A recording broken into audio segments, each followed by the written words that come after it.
تو پھر سے بتاتے ہیں کہ کس کی تمہیں اطاعت کرنی چاہیے اور کس کی اطاعت نہیں کرنی چاہیے۔ قرآن اور رسول کی تعلیمات کے اندر 3 اطاعتیں ہی انسانوں کے اوپر واجب ہیں۔ کتنی؟ تو 3 سے آپ کو پریشانی نہیں ہونی چاہیے۔ کتنی اطاعتیں واجب ہیں جناب؟ صرف 3 ہے، چوتھی اطاعت ہی نہیں ہے۔ چوتھی اطاعت کا کانسیپٹ ہی غلط ہے۔ اگر چوتھی اطاعت کہیں ہوگی تو پھر آپ منحرف ہو گئے ہیں، مس گائیڈ ہو گئے ہیں، کہیں اور غلط جگہ پہ چلے گئے ہیں۔ اسی لیے ہمارے یہاں پیری مریدی کا سلسلہ کیوں نہیں ہے؟ کیونکہ ہم انسان ہیں۔ جب علی ہمارا امام ہے تو کوئی بھی مائکا لال میرا پیر نہیں ہو۔ صلوات پڑھے محمد وآلہ محمد۔ دیکھیں آپ اگر صلوات سے بھی میرا ساتھ نہیں دیتے ہیں تو پھر میں کیا کروں؟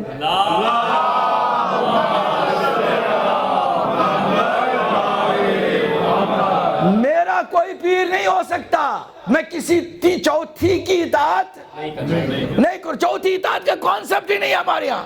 ہمارے یہاں اسی لیے ہر کسی کی بیعت نہیں کر سکتے۔ میرے مولا حسین نے جب بیعتوں کا انکار کر دیا ہے تو اب کوئی شیعہ کسی کی بیعت کیوں کرے گا؟ بھائی پھر بھی میں اشارے دے رہا ہوں، قصے کہانیاں نہیں سنا رہا ہوں۔ آپ میرے ساتھ چل رہے ہیں نا؟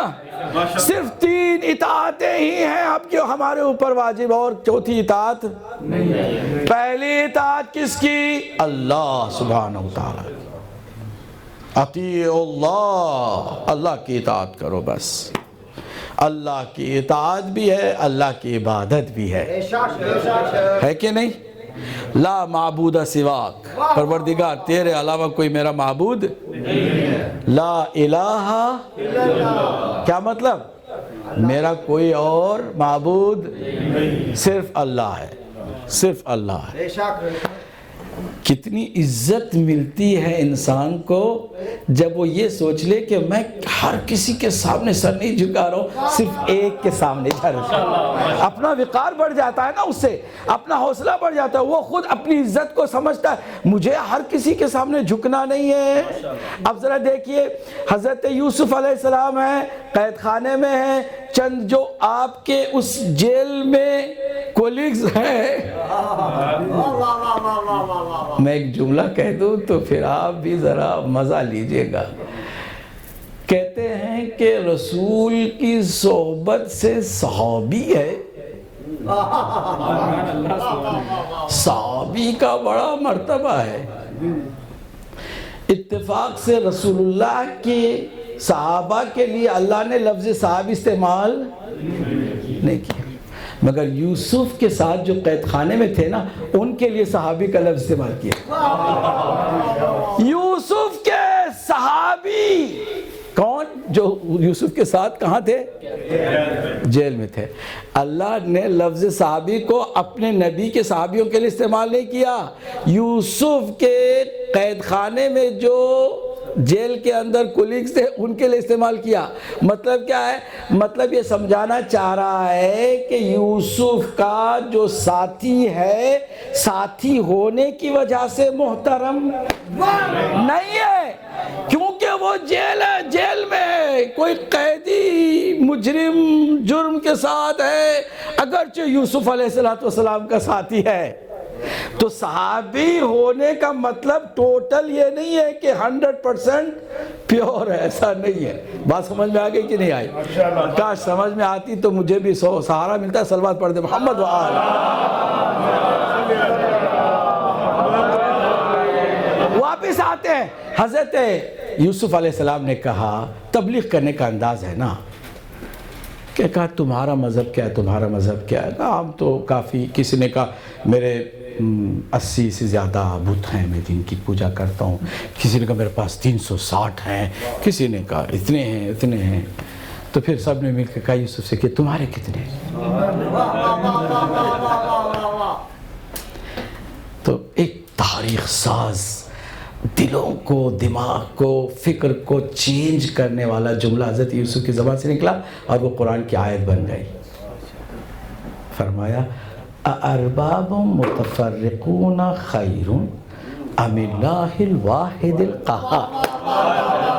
ہائے ہائے ہائے، اس جملے پر توجہ کریں، کیا جملہ، خوبصورت جملہ. انہوں نے کہا اتنے بت. کہا کہ یہ مجھے بتاؤ، ڈھیر سارے بت جن کے سامنے جا کے جھکتے ہو بار بار، ادھر بھی جھکے ادھر بھی جھکے ادھر بھی جھکے، یہ بہتر ہے یا صرف ایک خدا کے سامنے جھکنا بہتر ہے؟ اسی کو علامہ اقبال نے لے کے شعر میں ڈھال دیا. وہ ایک سجدہ جسے تو گرا سمجھتا ہے، ہزار سجدوں سے دیتا ہے آدمی کو نجات.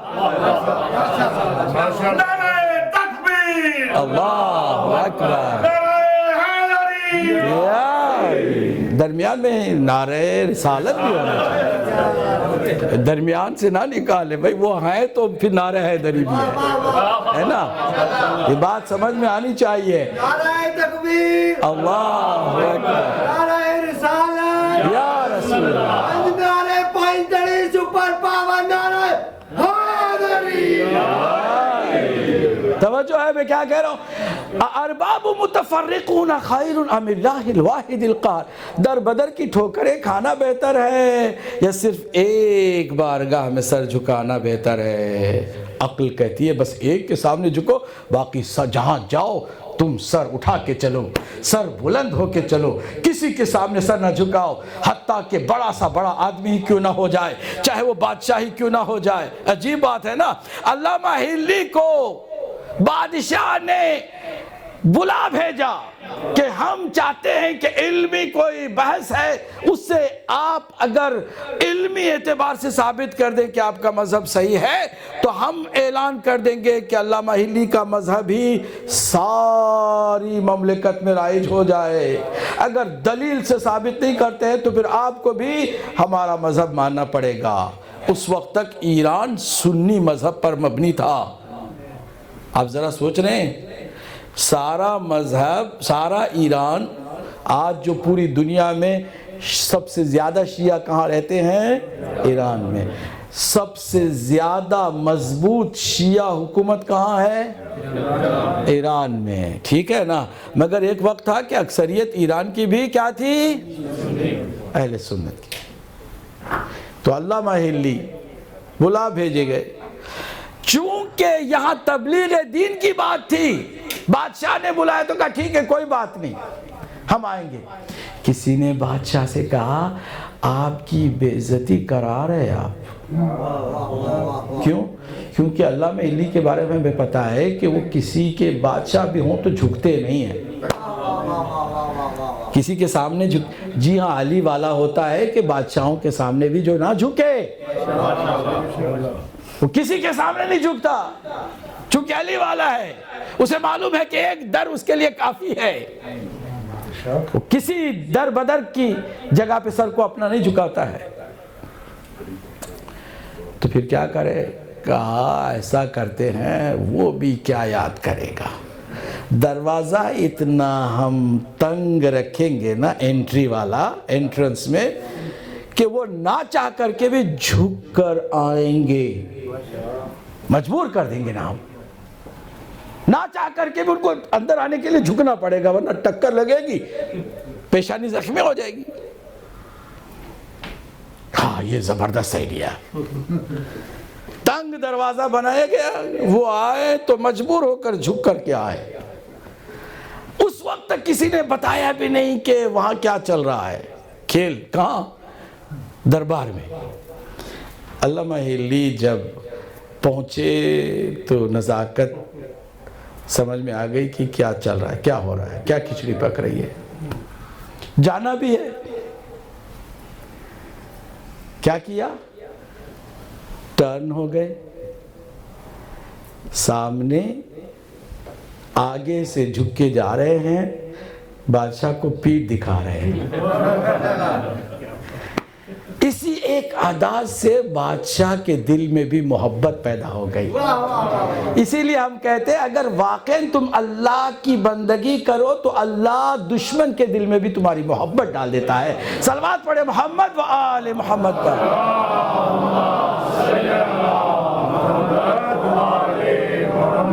یہ ایک گاڑی ہے FP66KRZ FP66KRZ یہ بلاک کر رہی ہے. نکل گئے جو صاحب جن کی جاتے ہیں. صلوات پڑھ دے محمد و آل محمد.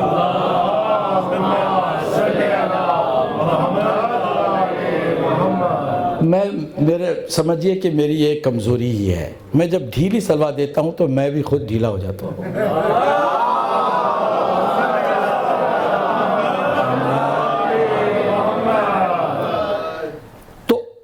اطاعت صرف کتنی ہے؟ کہیے تین ہے. ایک اللہ سبحانہ تعالیٰ کی. کس لیے؟ کیونکہ وہی خالق ہے, وہی مالک ہے, وہی پالنے والا ہے, وہی زندگی کا بھی اور موت کا بھی مالک ہے, اور کوئی چارہ ہی نہیں ہے. مولا علی نے فرمایا لا یمکن الفرار من حکومت, اے پروردگار تیری حکومت سے بھاگنا بھی ناممکن. کسی نے آ کے کہا نا یا رسول اللہ گناہ سے آپ روکتے ہیں, ہم بھی چاہتے ہیں کہ گناہ نہ کرے مگر دل بھی ہے, جوانی بھی ہے, کچھ تو گنجائش نکالیے نا, کچھ تو کہیں نہ کوئی ایک ایگزمپشن میرے لیے پیش کر دیجئے نا. کہا بالکل ایگزمپشن ہے. کہا اچھا کیا ہے جلدی بتائیے, فل توجہ سے فرمائیے کیا ہے, کوئی ایگزمپشن ہے؟ بالکل ہاں ایگزمپشن ہے. تو جو مرضی گناہ کر اللہ کی روزی کھانا چھوڑ دے. کہا یا رسول اللہ یہ کیسے ممکن ہے, جو بھی ہے اسی کا ہے, کیسے ہو سکتا ہے؟ کہا اچھا چلو دوسرا آپشن دیتے ہیں, تو جو مرضی اس کے خلاف گناہ کر اس کی سرزمین کو چھوڑ دے. ماشاءاللہ یہ کیسے ممکن ہے؟ اس کا امکان ہی نہیں یا رسول اللہ, کہاں جائیں گے؟ میرے مولا نے اسی لیے فرمایا لا یمکن الفرار من حکومت, اپنی حکومت تمہارے پروردگار تیری حکومت سے بھاگنا ممکن ہی نہیں ہے. تو پھر کیا کرے آدمی؟ اسی کی بندگی کرے تاکہ اس کا مقصد پورا ہو. توجہ ہے, پہلی اطاعت اللہ کی, دوسری وَأَطِيعُوا الرَّسُولَ اللہم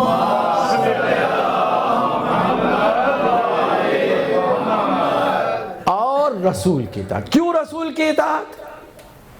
اس لیے کہ اللہ کی اطاعت ہے تو اللہ نے کہا رسول کی بھی اطاعت کرو. ماشاءاللہ. تو بالذات صرف اللہ کی اطاعت ہے, لیکن بالواسطہ رسول کی بھی ہے, کیونکہ اللہ نے رسول کی اطاعت کا حکم دیا ہے کہ نہیں؟ اگر اللہ رسول کی بھی اطاعت کا حکم نہ دیتا تو رسول کی بھی اطاعت نہیں ہوتی واجب. اللہ کی اطاعت واجب ہو گئی, اللہ کہہ رہا ہے یہ کرو تو اب ہمیں کرنا پڑے گا نا, اطاعت کا مطلب ہی ہے. تو وہ کہتا ہے کہ پھر میری نہیں میرے رسول کی بھی اطاعت کرو. یہ ہو گئی دوسری اطاعت. کیا یہ کہیے؟ دوسری اطاعت.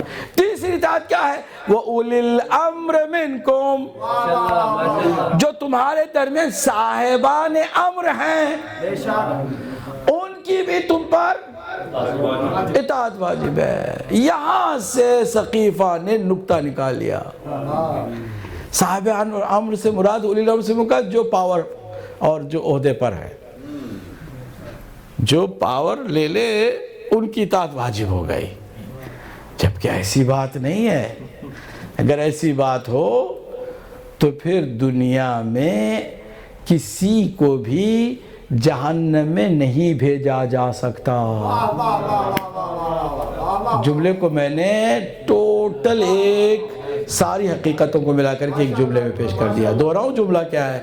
اگر ہر کسی بادشاہ, حاکم, حتیٰ ضیاء الحق نے بھی یہی آیت پڑھوا کے کہا تھا کہ میری اطاعت ہے۔ صاحبان امر کی جو پاور پا آ جائے، جس کے پاس حکومت آ جائے، اس کی اطاعت اللہ کہتا ہے واجب ہے کرو۔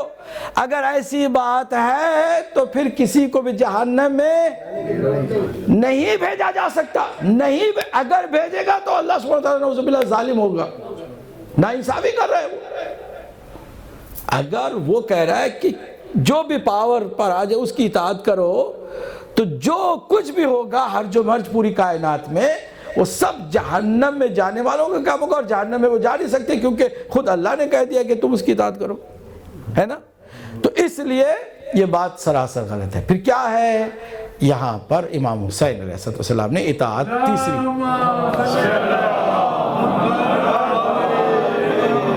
تیسری اطاعت کو زندہ کیا، فرمایا کہ اللہ نے صاحبان امر کی اطاعت رسول کی اطاعت کے بعد واجب قرار دی ہے، تو قرآن نے صاحبان امر کا تعارف بھی کرایا ہے، بتایا ہے کہ صاحبان امر کون ہیں۔ جب ہر سال شب قدر آتی ہے اور ہر سال ملائکہ آتے ہیں، تو سارے ملائکہ سارے امور کو لے کر آتے ہیں، من کل امر، ہر امر کو لے کر آتے ہیں، جس کے پاس ہر امر کو لے کر آتے ہیں وہی صاحب امر ہوتا ہے، وہ صاحب امر۔ اچھا، ہماری عقل بھی یہی کہتی ہے نا کہ رسول کی اطاعت کرے، اللہ نے کہا تو یقیناً رسول وہ ہے کہ جو کبھی بھی اپنی خواہشات پوری کرنے کے لیے کوئی آرڈر نہیں دیں گے، کوئی آرڈر اپنی خواہشات کے لیے نہیں دیں گے، اپنے مفاد کے لیے کچھ نہیں کریں گے۔ یعنی اب اللہ کا رسول ہے تو جو کچھ بھی حکم دے گا اللہ کے قانون کے مطابق دے گا اور ہمارے فائدے میں دے گا۔ کہیے، کوئی بھی اسلامی قانون آپ کے نقصان میں نہیں ہے، ہر قانون الہی آپ کے ہی فائدے میں ہے۔ نماز آپ کے فائدے کے لیے آپ پڑھ رہے ہیں، روزہ آپ کے فائدے کے لیے رکھ رہے ہیں، حج آپ کے لیے کر رہے ہیں۔ کوئی چیز اللہ کو نہ فائدہ پہنچاتی ہے نہ رسول کو فائدہ پہنچاتی ہے، آپ کو پہنچاتی ہے۔ تو جب یہ طے ہے، توجہ ہے کہ نہیں، پوری توجہ ہے کہ نہیں ہے، جب یہ طے ہے تو رسول کی اطاعت ہم قبول کر لیتے ہیں، کیونکہ رسول اپنے لیے کبھی کوئی حکم نہیں دیتے۔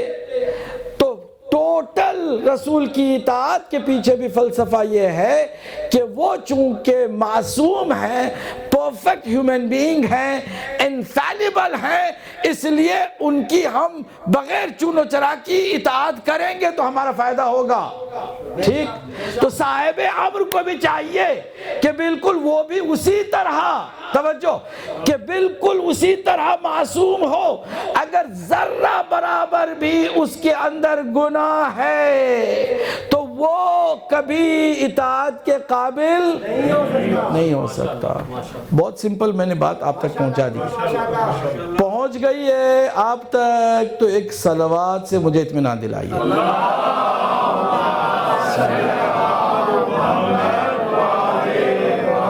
اب واپس ہمارے عقیدے کی طرف ہے۔ ہمارا عقیدہ کیا ہے صاحبان امر کے سلسلے میں؟ ہم یہ کہتے ہیں رسول کے بعد اطاعت صرف اس کی ہوگی جو بے عین رسول ہو، رسول کی ساری کوالٹیز اس کے اندر ہو۔ اگر کوالٹیز میں کمی آ گئی تو ہم اس کی اطاعت نہیں کریں گے۔ اللہ نے بھی اسی بات کو واضح کر دیا۔ حضرت ابراہیم کو علیہ السلام کو اللہ نے امامت سے نوازا۔ حضرت ابراہیم کی خواہش ہوئی کہ پروردگار میری ذریت میں بھی امامت کو رکھ دے۔ اللہ نے انکار نہیں کیا، تیری ذریت ہی میں امامت ہوگی، مگر ایک کنڈیشن کے ساتھ، لا ینال عہد الظالمین، اگر تمہاری ذریت میں کوئی ایک بھی ظلم کرنے والا ہوگا تو اسے یہ عہدہ نہیں ملے گا۔ اب ظلم کیا ہے؟ کسی اور پر ظلم کرنا بھی ظلم ہے، اپنے اوپر بھی ظلم کرنا بھی۔ جو گناہ انسان کرتا ہے وہ بھی حقیقت میں اپنے اوپر، اسی لیے ہم بار بار سنتے ہیں قرآن مجید میں آیت ہے کہ ظلم تو نفسی، ظلم تو نفسی، میں نے اپنے نفس پر ظلم کیا، یعنی گناہ جو میں نے کیا حقیقت میں نے اپنے اوپر جب ظلم کیا تو کیا ہوا؟ کہیے نا بھائی، کیا بنتا ہے کوئی جو ظلم کرتا ہے؟ ظالم۔ اور جب ظالم بنتا ہے تو وہ پھر اطاعت کے قابل نہیں رہ جاتا ہے نا۔ تو اب جو بھی کہیں کسی زندگی میں سب سے بڑا ظلم قرآن کہتا ہے سب سے بڑا ظلم شرک ہے. بے شک بے شک کیا ہے؟ اگر آج اس جملے کے بعد جو جملہ کہوں گا نا آپ کا ذہن وہاں تک پہنچ گیا تو ٹھیک ہے، میں آگے بڑھوں گا. نہیں پہنچوں گا تو میں فوراً ٹرن کروں گا اور مصائب کی طرف آ کے بات کو تمام کر دوں گا. اب جملہ کیا کہہ رہا ہوں تو سنیے گا.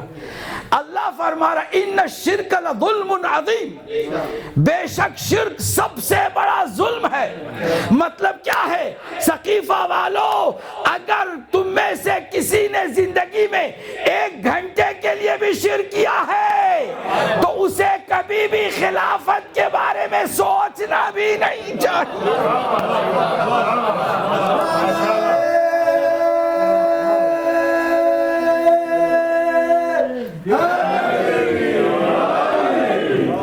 خلافت کے بارے میں سوچنا بھی نہیں چاہیے. اگر کسی نے 1 گھنٹے کے لیے بھی ظلم کیا ہے، اب 40 سالوں کے مشرک بیٹھے ہیں، 30 سالوں کے مشرک بیٹھے ہیں، وہ چاہتے ہیں کہ رسول کی جگہ لے لیں.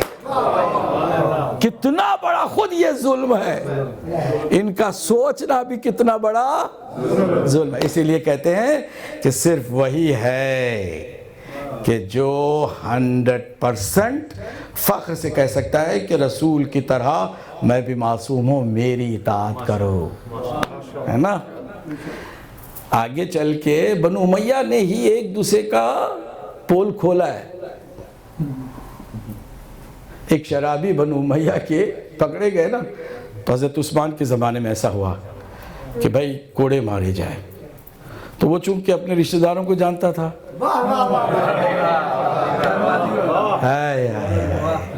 رشتہ دار کو چونکہ جانتا تھا، اس نے کہا کہ okay no problem, I'm ready to get punished but with one condition. کیا؟ کہ مجھے کوڑا وہ نہ مارے جس نے کبھی شراب پی ہو. اب شراب معمولی چیز ہے، جو شراب پی لے 1 دفعہ زندگی میں اسے کوڑے مارنے کا حق نہیں. تو میں کہوں گا جب شراب ایک جگہ پر کسی نے پی لی ہے تو اسے کوڑے مارنے کا حق نہیں ہے، تو جس نے کئی سال شرک کیا ہے اسے خلافت کرنے کا کیسے حق ہو گیا؟ اللہ یا رسول اللہ، یا علی یا علی یا علی. تو ایک صاحب انہی کے خاندان کے ہاتھ میں کوڑا لے کر آئے تھے فخر سے کہ اس کو کوڑا ماریں گے. جیسے ہی اس نے کنڈیشن لگائی کہ کوڑا مجھے وہ نہیں مار سکتا جس نے کبھی شراب پی ہو، تو کوڑا ہاتھ سے چھوٹ گیا. اللہ کا بھی عجیب غریب کرنا ہوتا ہے مرحلوں کو، کیسے اللہ طے کراتا ہے. اب کوئی آگے بھی نہیں بڑھ رہا کیونکہ جو چھپی ہوئی بات ہے کہ کھول نہ دے، یہ سب کے راز جانتا ہے. سب پیچھے ہٹ گئے. اب کوڑا کون مارے؟ کہتا اب تو میں بچ گیا نا، میرے مولا علی نے کوڑا اٹھا لیا. جب مولا علی نے کوڑا اٹھا لیا تو وہاں پر بھی چالاک لوگ کیسے چالاکی کرتے ہیں. دیکھیے آہستہ سے کہتا ہے آپ کیوں آ گئے؟ نہیں کیا آج کر رہے، میں آگے کے جملے کو سناؤں گا تو لطف آئے گا. چالاکی کر رہے، کہیں لوگ آپ کو جلاد نہ سمجھ لیں. آپ ایک بہت شریف متقی پرہیزگار امام المتقین ہے، آپ کو نمازوں میں اچھا لگتا ہے دیکھنا، روزے میں اچھا لگتا ہے دیکھنا، اچھے کاموں میں کوڑے مارنا تو ایک جلاد کا کام ہوتا ہے. آپ کوڑے ماریں گے تو لوگ آپ کو کہیں گے ایک جلاد ہے. کہا اللہ کی راہ میں مجھے تم جلاد بھی کہو گے تو گوارا ہے، مگر یہ ثابت کرنا چاہتا ہوں کہ کائنات میں اگر کسی کو حکومت کا حق حاصل ہے تو صرف علی ابن ابی طالب کو حاصل ہے. صرف وہی ہے جو اللہ کے حدود جاری کر سکتا ہے. وہی ہے اللہ کے قانون کو نافذ کر سکتا ہے، اسی کو اللہ نے یہ افتخار دیا ہے، وہی ہے کہ جس کا دامن اتنا پاک ہے کہ دنیا میں آیا ہے تو خانہ کعبہ جو بہترین پاکیزہ ترین، قرآن مجید نے کہا کہ کائنات میں پاکیزہ ترین مقام خانہ کعبہ ہے، اور وہ جگہ ہے کہ جہاں میرا مولا تشریف لاتا ہے۔ آتا ہے تو طہارت والے